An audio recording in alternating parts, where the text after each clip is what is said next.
ꯀꯩꯒꯤꯅꯣꯗ ꯃꯤ ꯑꯅꯝꯕꯅ ꯍꯥꯏꯅꯩ ꯍꯥꯏꯗꯤ ꯑꯣ ꯁꯤꯒꯤ ꯄꯣꯠꯁꯦ ꯃꯥꯅ ꯐꯩ ꯍꯥꯏꯗꯨꯅ ꯑꯩꯁꯨ ꯇꯩꯒꯦ ꯅꯠꯇ꯭ꯔꯒ ꯑꯣ ꯁꯤꯁꯦ ꯑꯩꯉꯣꯟꯗ ꯐꯩꯅꯦ ꯅꯪ ꯇꯩꯌꯨꯅꯦ ꯍꯥꯏꯅ ꯍꯥꯏꯕꯁꯦ ꯑꯩꯒꯤꯗꯃꯛꯇꯗꯤ ꯄ꯭ꯔꯣꯗꯛꯇꯣ ꯆꯥꯅꯕ ꯌꯥꯏꯑꯕ ꯀꯩꯒꯤꯅꯣ ꯑꯩꯒꯤ ꯁ꯭ꯀꯤꯟ ꯇꯥꯏꯞ ꯑꯗꯒꯤ ꯑꯩꯒꯤ ꯁ꯭ꯀꯤꯟꯗꯨꯅ ꯗꯔꯀꯥꯔ ꯂꯩꯕ ꯃꯌꯥꯝꯗꯣ ꯍꯥꯏꯔꯤꯕ ꯄꯣꯠꯇꯨꯅ ꯄꯤꯕ ꯌꯥꯏꯑꯕ ꯑꯗꯣ ꯃꯤꯑꯣꯏ ꯑꯃꯗꯗꯤ ꯍꯧꯖꯤꯛꯀꯤ ꯍꯥꯏꯔꯤꯕ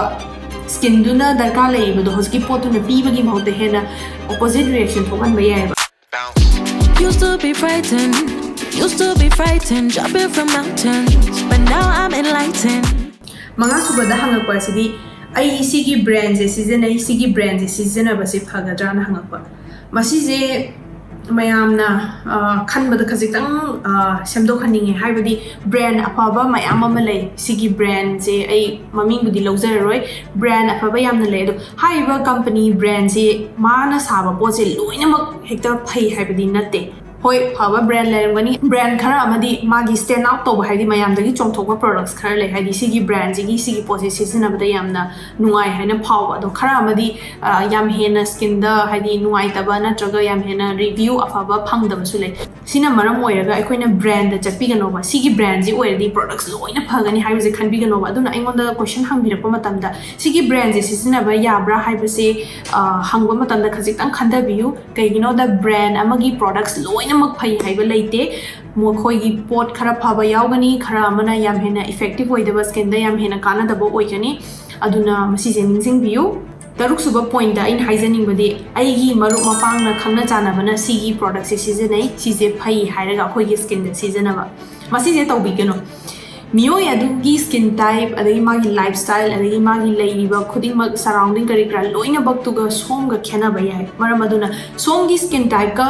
ꯃꯥꯒꯤ ꯁ꯭ꯀꯤꯟ ꯇꯥꯏꯞꯀ ꯆꯥꯟꯅꯗꯕ ꯑꯣꯏꯔꯝꯕ ꯇꯥꯔꯒꯗꯤ ꯍꯥꯏꯔꯤꯕ ꯄ꯭ꯔꯣꯗꯛ ꯑꯗꯨ ꯁꯣꯝꯗ ꯁꯤꯖꯤꯟꯅꯕ ꯃꯇꯝꯗ ꯐꯒꯠꯂꯛꯄꯒꯤ ꯃꯍꯨꯠꯇ ꯍꯦꯟꯅ ꯁꯣꯛꯍꯟꯕ ꯌꯥꯏ ꯁꯤꯁꯦ ꯌꯥꯝꯅ ꯃꯔꯨꯑꯣꯏꯕ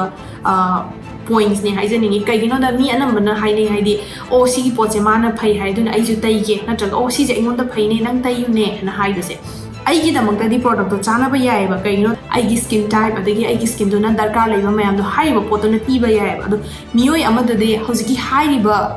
ꯁ꯭ꯀꯤꯟꯗꯨꯅ ꯗꯔꯀꯥꯔ ꯂꯩꯔꯤꯕꯗꯣ ꯍꯧꯖꯤꯛꯀꯤ ꯄꯣꯠꯇꯨꯅ ꯄꯤꯕꯒꯤ ꯃꯍꯨꯠꯇ ꯍꯦꯟꯅ ꯑꯣꯄꯣꯖꯤꯠ ꯔꯤꯑꯦꯛꯁꯟ ꯊꯣꯛꯍꯟꯕ ꯌꯥꯏꯑꯕ ꯃꯔꯝ ꯑꯗꯨꯅ ꯄꯣꯠ ꯑꯃ ꯍꯦꯛꯇ ꯃꯤꯅ ꯐꯩꯌꯦꯅ ꯁꯤꯖꯤꯟꯅꯕꯤꯒꯅꯨ ꯁꯣꯝꯒꯤ ꯁ꯭ꯀꯤꯟ ꯇꯥꯏꯞ ꯍꯥꯟꯅ ꯌꯦꯡꯕꯤꯌꯨ ꯑꯩꯅ ꯍꯥꯏꯖꯈꯤꯕ ꯑꯗꯨꯒ ꯁꯣꯝꯒꯤ ꯁ꯭ꯀꯤꯟꯁꯤꯅ ꯗꯔꯀꯥꯔ ꯂꯩꯔꯤꯕꯁꯤ ꯀꯔꯤꯅೋ ꯍꯥꯏꯕꯁꯤ ꯈꯪꯕꯤꯌꯨ ꯑꯗꯨ ꯅꯠꯇꯅ ꯁꯤꯒꯤ ꯄ꯭ꯔꯣꯗꯛꯁꯦ ꯁꯤꯖꯤꯟꯅꯕꯗꯒꯤ ꯃꯉꯣꯟꯗ ꯐꯔꯦ ꯍꯥꯏꯔꯒ ꯍꯦꯛꯇ ꯁꯤꯖꯤꯟꯅꯕꯁꯦ ꯇꯧꯕꯤꯒꯅꯨ ꯇꯔꯦꯠꯁꯨꯕ ꯁ꯭ꯇꯦꯞꯇ ꯑꯩꯉꯣꯟꯗ ꯄ꯭ꯔꯣꯗꯛꯀꯤ ꯄꯤꯛꯆꯔ ꯊꯥꯔꯛꯑꯒ ꯑꯗꯨꯒ ꯃꯅꯤꯡꯒꯤ ꯄ꯭ꯔꯣꯗꯛꯀꯤ ꯕꯦꯛ ꯁꯥꯏꯗꯇ ꯌꯥꯎꯕ ꯏꯟꯒ꯭ꯔꯤꯗꯤꯌꯦꯟꯠ ꯂꯤꯁꯀꯤ ꯄꯤꯛꯆꯔ ꯊꯥꯔꯛꯑꯒ ꯁꯤꯒꯤ ꯏꯟꯒ꯭ꯔꯤꯗꯤꯌꯦꯟꯠꯁ ꯃꯌꯥꯝꯁꯦ ꯑꯝꯇ ꯆꯦꯛ ꯇꯧꯕꯤꯌꯨ ꯑꯗꯨꯒ ꯑꯩꯒꯤ ꯁ꯭ꯀꯤꯟꯗ ꯆꯥꯟꯅꯒꯗ꯭ꯔꯥ ꯍꯥꯏꯅ ꯌꯦꯡꯕꯤꯌꯨ ꯍꯥꯏꯕ ꯃꯦꯁꯦꯖꯁꯤꯁꯨ ꯃꯌꯥꯝ ꯑꯃ ꯐꯪꯉꯤ ꯃꯁꯤꯁꯦ ꯑꯩ ꯌꯥꯝ ꯁꯝꯂꯞꯅ ꯍꯥꯏꯖꯔꯕꯗ ꯃꯤꯑꯣꯏ ꯑꯩꯉꯣꯟꯗ ꯅꯨꯡꯁꯤꯕꯤꯗꯅ ꯃꯤ ꯃꯌꯥꯝ ꯑꯃ ꯃꯦꯁꯦꯖ ꯊꯥꯔꯛꯑꯦ ꯑꯩꯉꯣꯟꯗ ꯊꯥꯖꯕꯤꯕꯗꯒꯤ ꯑꯗꯣ ꯑꯩ ꯃꯌꯥꯝꯗꯣ ꯊꯥꯒꯠꯆꯩ ꯑꯗꯨꯃꯥꯏꯅ ꯊꯥꯕꯤꯔꯛꯄꯗꯣ ꯑꯗꯣ ꯑꯗꯨꯒꯨꯝꯕ ꯃꯤ ꯅꯣꯡꯃꯗ ꯌꯥꯝꯗ꯭ꯔꯕꯗ 10-30 ꯑꯗꯨꯃꯥꯏꯅ ꯃꯦꯁꯦꯖ ꯊꯥꯔꯛꯄ ꯇꯥꯔꯒꯗꯤ ꯏꯟꯒ꯭ꯔꯤꯗꯤꯌꯦꯟꯠꯁ ꯃꯌꯥꯝꯗꯣ ꯑꯩꯅ 1 by 1 ꯆꯦꯛ ꯇꯧ ꯂꯩꯔꯒ ꯁꯤꯁꯦ ꯐꯒꯅꯤ ꯁꯤꯁꯦ ꯇꯧ ꯂꯩꯒꯅꯤ ꯍꯥꯏꯕ ꯇꯥꯔꯒꯗꯤ ꯑꯩꯉꯣꯟꯗ ꯃꯇꯝ ꯌꯥꯝꯅ ꯆꯪꯉꯦ ꯍꯥꯏꯇꯥꯔꯦ ꯑꯗꯨꯒ ꯃꯤ ꯑꯃꯈꯛꯇꯪ ꯑꯣꯏꯔꯒ ꯐꯝꯃꯤꯟꯅꯔꯒ ꯉꯥꯏꯍꯥꯛ ꯋꯥꯔꯤ ꯋꯥꯇꯥꯏ ꯁꯥꯟꯅꯕ ꯈꯣꯠꯄꯗꯨꯅ ꯃꯈꯜ ꯑꯃꯅꯤ ꯅꯠꯇꯕꯤꯗ ꯃꯤ 10-30 ꯑꯗꯨꯃꯥꯏꯅ ꯌꯥꯝꯗ꯭ꯔꯕꯗ ꯃꯦꯁꯦꯖ ꯊꯥꯔꯛꯄ ꯃꯌꯥꯝꯗꯣ ꯑꯩꯅ ꯏꯟꯒ꯭ꯔꯤꯗꯤꯌꯦꯟꯠꯁ ꯃꯌꯥꯝꯗꯣ 1 by 1 ꯆꯦꯛ ꯇꯧꯔꯒ ꯑꯣ ꯁꯤꯁꯤꯗꯤ ꯁꯤ ꯐꯅꯤ ꯁꯤꯁꯤ ꯁꯤ ꯇꯧꯅꯤ ꯍꯥꯏꯅ ꯍꯥꯏꯕꯒꯤ ꯇꯥꯟꯖꯥꯗꯣ ꯑꯩꯉꯣꯟꯗ ꯂꯩꯖꯗꯦ ꯁꯤꯁꯦ ꯈꯖꯤꯛꯇꯪ ꯑꯩꯉꯣꯟꯗ ꯈꯨꯗꯣꯡꯆꯥꯕ ꯋꯥꯠꯂꯤ ꯃꯔꯝ ꯑꯗꯨꯅ ꯑꯩ ꯌꯥꯔꯤꯃꯈꯩ ꯚꯤꯗꯤꯑꯣ ꯑꯣꯏꯅ ꯁꯦꯝꯖꯔꯛꯀꯦ ꯑꯗꯨꯒ ꯚꯤꯗꯤꯑꯣꯗꯣ ꯁꯦꯝꯕꯗꯩꯗ ꯁꯤ ꯌꯥꯎꯕ ꯏꯟꯒ꯭ꯔꯤꯗꯤꯌꯦꯟꯠꯁ ꯌꯦꯡꯕꯤꯌꯨ ꯍꯥꯏꯅ ꯁꯝꯂꯞꯅ ꯑꯩ ꯄꯟꯖꯔꯛꯀꯦ ꯃꯤ ꯑꯃꯈꯛꯇꯪꯗ ꯑꯩꯅ ꯁꯨꯃꯥꯏꯅ 1-on-1 interaction ꯇꯧ ꯂꯩꯕꯁꯦ ꯑꯩꯉꯣꯟꯗ ꯈꯖꯤꯛꯇꯪ ꯈꯨꯗꯣꯡ ꯆꯥꯖꯗꯦ ꯃꯔꯝ ꯑꯁꯤꯅ ꯑꯩ ꯃꯌꯥꯝꯒꯤ ꯑꯣꯏꯕ